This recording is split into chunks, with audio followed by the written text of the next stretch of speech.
কওমি মাদ্রাসা বিশাল, সেটার হেডকোয়ার্টার হাটহাজারীতে। সেই হেফাজতে ইসলামের আমির মৌলানা মুহিবুল্লাহ বাবুনগরী তিনি গতকালকে বলেছেন জামাতে ইসলামীকে ভোট দেওয়া হারাম।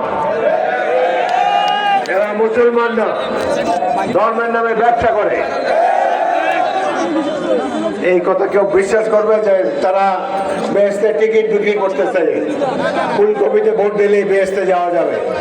মানুষকে তারা বোকা মনে করে। এত বোকা তো বাংলাদেশের মানুষ না। ভোটের একটা হিসাব আছে। এতগুলা নির্বাচন হয়েছে, প্রত্যেক নির্বাচনে জামাতে ইসলামী অংশগ্রহণ করে। কোনোটাতে 3 জন পায়, কোনোটাতে 4 জন পায়। সবচেয়ে বেশি 18টা আসন একবার পেয়েছিল বিএনপির সমর্থন নিয়ে। 300 আসনের মধ্যে 3-4